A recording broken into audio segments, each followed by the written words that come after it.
बिस्मिल्लाहिर्रहमानिर्रहीम। अस्सलाम वालेकुम प्यारे बच्चों, आज के सबक में हम क्या एक्टिविटी करेंगे।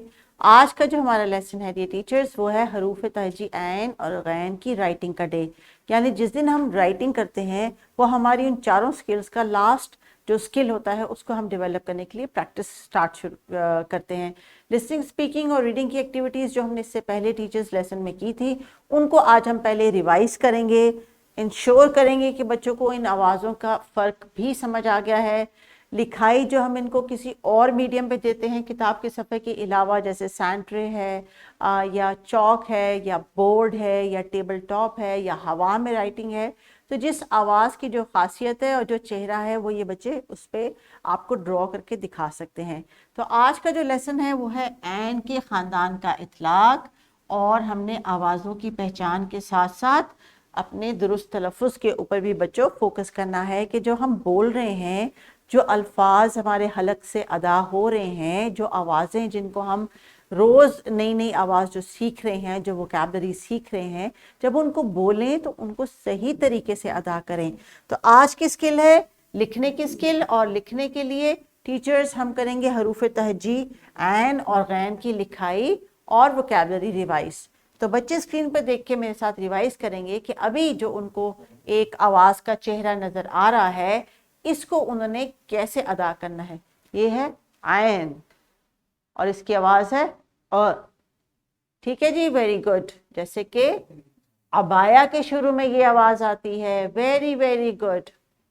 हस्सा के शुरू में ये आवाज़ आती है, ये आपने एक्टिविटी की थी ना, स्ट्रॉ से हमने ये बनाए थे। उसके बाद आती है अगली आवाज़ जो कि देखने में तो ऐन जैसी है, लेकिन इसका क्या नाम है, इसका अपना नाम है गैन, और इसके ऊपर है एक नुक्ता।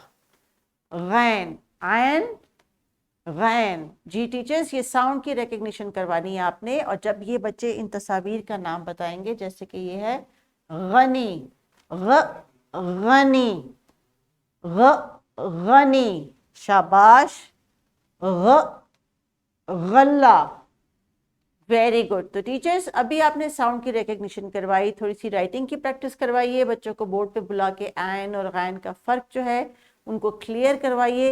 ग्रुप्स में अगर आप बच्चों को बुला रही हैं कि 4-4 करके बोर्ड पे आके राइटिंग करें, बाकी क्लास में आप बुक का पेज डिवाइड कर सकती हैं और ग्रुप्स में टास्क डिवाइड कर सकती हैं कि अगर एक ग्रुप बुक पे काम कर रहा है तो एक ग्रुप जो है वो तस्वीर पे काम कर रहा है, एक ग्रुप जो है वो सैंड ट्रे पे काम कर रहा है, और एक ग्रुप आपके साथ बोर्ड पे लिखाई कर रहा है। बोर्ड पे ज़्यादातर आप उन बच्चों को बुलाएं जिनके कॉन्फिडेंस पे आपको काम करना है, जिनके पेंसिल ग्रिप पे आपको काम करना है, उनको आप ज़्यादा से ज़्यादा मौका दें कि वो बोर्ड पे आपके सामने आके लिखाई करें। तो टीचर्स आपने हरूफ तहजी ऐन और गैन की दोनों आवाज़ों को फोकस करते हुए डिफरेंट मीडियम से बच्चों को करवानी है राइटिंग की प्रैक्टिस, क्योंकि आज का जो आपका टारगेट है, यानी आज के जो हासिलात तालुम है, ये हासिलात तालुम टीचर के लिए होते हैं कि वो कौन सी एक्टिविटीज़ ECC में ऐसी बनाती है कि बच्चों को वो इन स्किल्स के काबिल बनाना शुरू कर दे। तो इस वजह से जब हम इनके तलफ़ुज़ की बात करते हैं, आवाज़ों की अदायगी की बात करते हैं, हरूफ तहजी की पहचान की बात करते हैं, तो सबसे बड़ी बात यह है कि क्या आप ख़ुद इन आवाज़ों से अच्छी तरह वाकिफ़ हैं, खुद उनको अच्छे तरीके से अदा कर रही हैं, या आपकी प्रोनाउंसिएशन पे भी आपको फोकस करने की ज़रूरत है। सो टीचर्स प्लीज़ मेक श्योर कि आप अपनी प्रोनाउंसिएशन को पहले फोकस करके उसको करेक्ट करें, क्योंकि ये बच्चे आपसे सीख रहे हैं, आपको फॉलो करेंगे।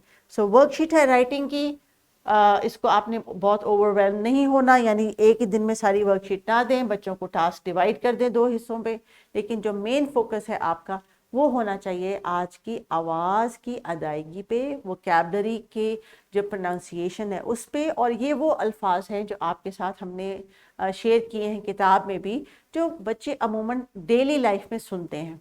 अब चूंकि इन्होंने सीखे हैं, आपसे आवाज़ सीखी है, अब इनका इस आवाज़ को गलत अदा करना या गलत तरीके से बोलना, ये जो है आपकी नेग्लिजेंस होगी, ये आपका फेलियर होगा कि आपने इनको सिखाया भी फिर भी इन्होंने सीखा नहीं। तो टीचर्स अपनी एक्टिविटी पे कंटिन्यू कीजिए, फोकस कीजिए साउंड्स की प्रोनाउंसिएशन पे, राइटिंग पे भी कोशिश करें बच्चे इन आवाज़ों को पहचान लें। अपना ख्याल रखिएगा, टेक केयर, अल्लाह हाफिज़।